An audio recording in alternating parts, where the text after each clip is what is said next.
made it. We did, finally. So I will just start a little bit of an introduction again. I'm Fiona. I'm the deputy editor of the EAL journal, and I work with a fantastic team called Leo and Rach, who are in Argentina and Hong Kong, and Chris, who's our editor, who's in London. And I'd really like to thank you for joining us today. I know it's been a bit of a difficult thing to navigate for us to connect. So welcome. It's great that you've given us this time. I wonder, Sarah, I know that you're Director of Operations of City of Sanctuary, but I know that's just like your short title, and you've got a much bigger title. So would you like to explain to us what your role is and what that involves? Oh, fantastic. Thank you for having me here. And I'm sorry we've had such difficulties getting connected, but it's great to be here. It's great to see you, Fiona. I know it's been a while for us catching up. So my name is Sara Trewhitt. I'm the Director of Operations here. And yeah, as Fiona noted, all of us at the City of Sanctuary UK team have multiple hats that we wear. So while I do work on the management team and some of the strategic objectives, I also work on our Schools of Sanctuary project and our Colleges of Sanctuary project, which hopefully is what we'll sort of dive into it a little bit more as we talk today. But I also lend a bit of support to City of Sanctuary groups across the Northeast and Yorkshire as well. So I sort of have a regional hat as well, and which is wonderful because I get to travel about the region now and see some fantastic efforts to support Welcome. So that's a little bit Great. of my So you're context. divided in three, really, aren't you? But before we discuss City of Sanctuary and Schools of Sanctuary, I just wondered if you could give us a little bit of information about how you arrived at this point, sort of like a really your personal journey before you got to City of Sanctuary. Absolutely, yeah. Well, thank you very much for asking. So I have been working around and with people who've been forcibly displaced for the last nearly 20 years, I have to say. I wrote my master's back in the late 90s at the University of Stockholm, and I focused on the Bosnian refugee experience in Sweden. So that sort of really ignited my interest in this space. And then I was lucky enough to start working abroad. So I worked abroad for several years in places like the Balkans, East Africa, principally in countries that were sort of in conflict or post-conflict, doing humanitarian support and assistance. So obviously working with a lot of displaced populations. But sort of in that process, I met my British husband and we moved back to the UK. I continued to work in international development, but a few years ago we decided to move to Yorkshire. And I started volunteering with my local City of Sanctuary group because we were having newly arrived resettlement refugees coming into the community. Yeah. And I felt like it sort of was a nice continuation of the work I'd been doing abroad, is to be able to kind of welcome people into our community. And as you can probably tell from my accent, I am also a migrant, so I have a little bit of an experience of living and moving across borders. So I was really fortunate that when I arrived here, I came at a time when we had a rather big bereavement, my husband and I, and we were sort of probably in a delicate state, but we were welcomed, we were taken, I would say the NHS really brought us to life again. And after that experience, I sort of felt like it was really important for us to continue to offer that welcome to other people who were arriving. So 4 years ago, I was lucky enough to join the City of Sanctuary UK team. And at that time, my role was limited to the regional support. But over time, as we've grown as an organization, so have kind of the roles and activities I'm involved in done the same. Yeah. Okay, I'm sorry to hear about your bereavement, but, you know, to hear that you were given a welcome and that supported you and helped you as you moved here is a key message, isn't it, of City of Sanctuary? And I'm just wondering if you could give us an idea about how Schools of Sanctuary and City of Sanctuary have responded to recent developments, like the arrivals from Afghanistan and the more very recent Ukrainian refugee program. Yeah, absolutely. So we've been, City of Sanctuary started about 15 years ago in Sheffield, and as a movement just sort of been growing and growing over the last 16 years. So what started in one place is now built up into a network of about 120 groups So the City of Sanctuary UK serves as the umbrella organization for those groups. In terms of responding to the new crises and what we've seen happening in Ukraine, in Afghanistan over the last year, we've essentially expanded what we were doing before, and that was principally around offering resources and support at the community and at the local level to help people offer welcome. Yeah. So in particular, following Afghanistan, and in the context of our Schools of Sanctuary work, we started to expand our provision of webinars and resources to help some targeted support. So we were last fall we did we partnered up with the Refugee Education UK team to offer a webinar which specifically looked at the particular needs of new arrivals from Afghanistan. And then again in February, right as the crisis hit with the Russian invasion of Ukraine and people started to flee again, what we did is we just looked at what we're doing and we decided to expand and create a whole series of webinars around that. So we've done ones that are kind of focused on the particularities of the schemes, the hosting schemes to help offer support, as well as looking at what can schools be doing to open their doors and how to become places of healing.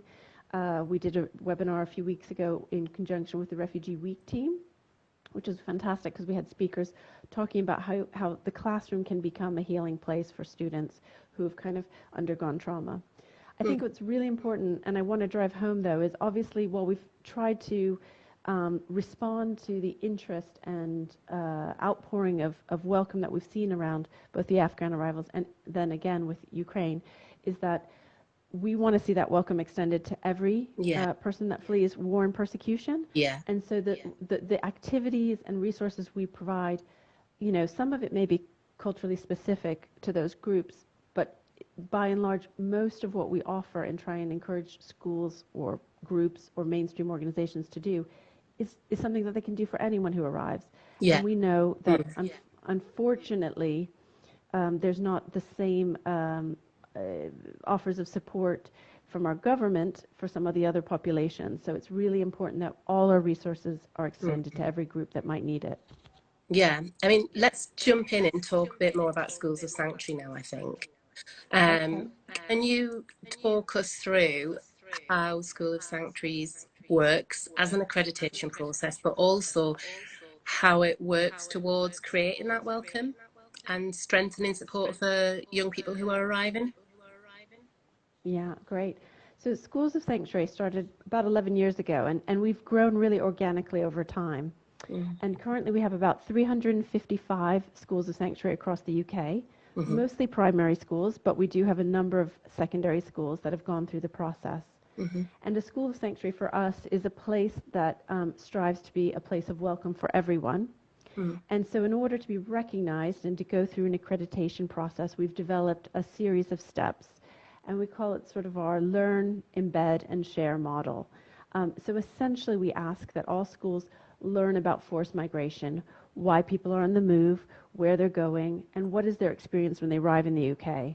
Because sadly, there's a lot of misinformation about, you know, how and why people come here, particularly perpetuated in some of our popular press. And so what we feel is really important is that schools everywhere begin to educate their pupils about why people are on the move, and then look at what they have in their school environment, their school communities, so that they can become places of welcome. So it may be looking at everything as simple as, you know, their welcome boards, thinking about what kind of offer they can make to the parents, helping parents adjust, looking at their EAL provision. Yeah.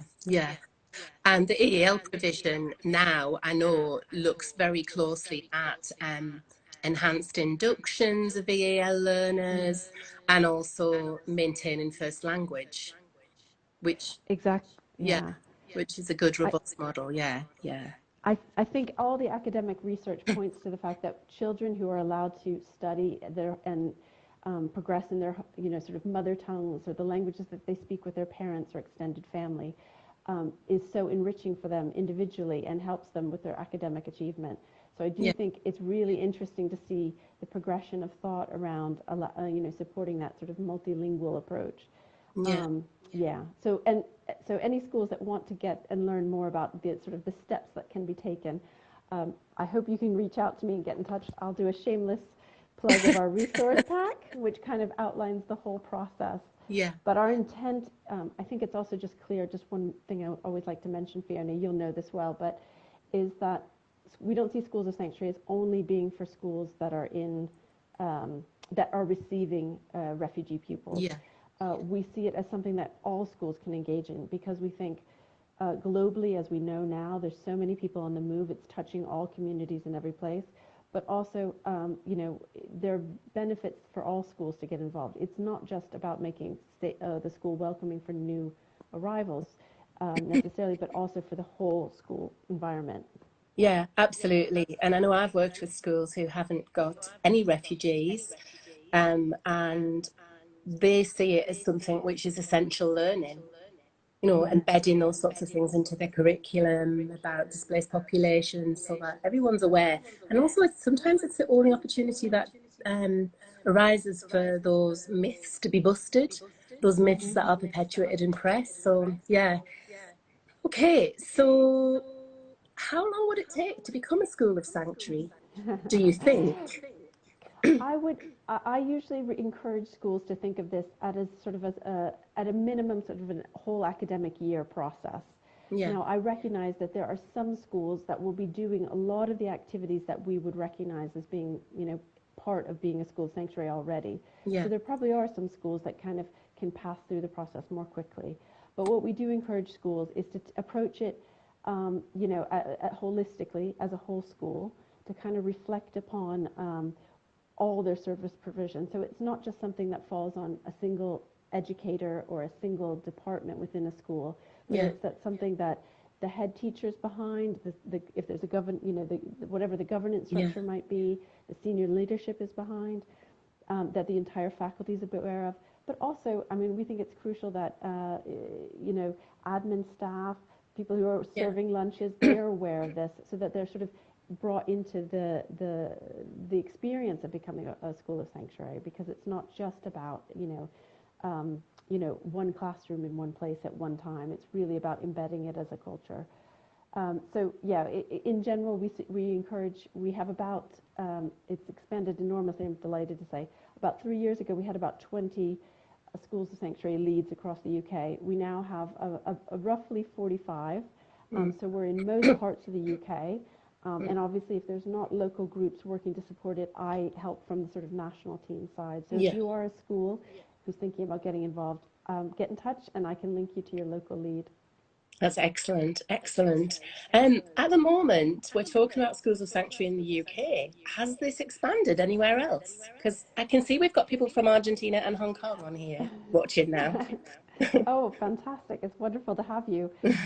I was going to say, we do know, so there is a sort of a City of Sanctuary equivalent in the Republic of Ireland, and they have a very active Schools of Sanctuary stream, which is really exciting, and we collaborate and chat regularly. We're hoping to host an online sort of conference later in the year in partnership with them.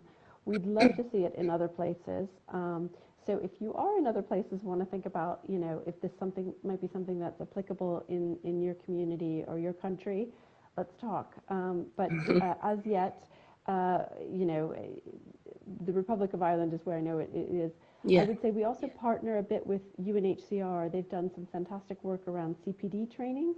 And we obviously, in UNHCR has been running some support activities for schools within refugee camps. Yeah. So one of the things we kind of look to in the long term is what kind of partnerships could be made there to help link schools in the UK, in other parts of the world, with students who are living in refugee camps, that further kind of allow for opportunities for everyone to learn about our sort of shared humanity and what it's like, you know, to live in different places and experience education in such different settings. Yeah, yeah. I mean, just thinking about people being in different places and different settings, during COVID, it was really quite difficult for some new arrivals into the country. Difficult to access education, etc., etc. And I know that you were involved in doing some online teaching and recruiting some teachers. Is that something that you could talk about, and is that still going on? So yes, we did during the winter lockdown of 2021 to last year. We did a 4-month project. We got some funding, which brought together volunteer teachers with some new arrivals, and sort of to help them navigate the process of doing homeschooling. Because obviously, when you're arriving into a new place, it's difficult enough to adjust to a new culture, new setting, and then suddenly then not to be able to go to school and be in your home environment. Unfortunately, we only had funding for a short amount of time during the actual lockdown, so that project has come to an end, but we have a fantastic resource and report about the project online, which I'll happily share sort of in the comments after. And we found what was lovely is that some really powerful relationships were made during that time, and then some of the teachers who were doing this virtual online support have now become active in our Schools of Sanctuary project. So it's sort of, while the project isn't sort of in place at the moment, there's been continuation from some of the key participants, which has been really great to see. I can confirm, I didn't engage in that online teaching, but I know somebody who did. And she's maintained that relationship with the young person and their family. She's actually visited that family, even though she's in the northeast and they're in London. And she's now in a School of Sanctuary Assessor. Yeah, it's a beautiful kind of full circle. I was with her yesterday in a school, so yes, it is. It's great. Okay, so biggest challenges and concerns in this area. I mean, that's such a tiny question for such a big issue. Yeah, for everyone who's working in the refugee sector space at the moment, it is an incredibly busy and difficult time. As some of you may be aware, in the UK context, we've recently passed legislation, or the Parliament has passed legislation in the Nationality and Borders Act, which will have a huge impact in the way that people seek sanctuary in the UK. And unfortunately, we don't know all the implications of that yet because the legislation is so new. But it is essentially creating a 2-tier system, which will unfortunately mean that many people who need sanctuary probably won't be able to access it here in the UK. So there's that issue.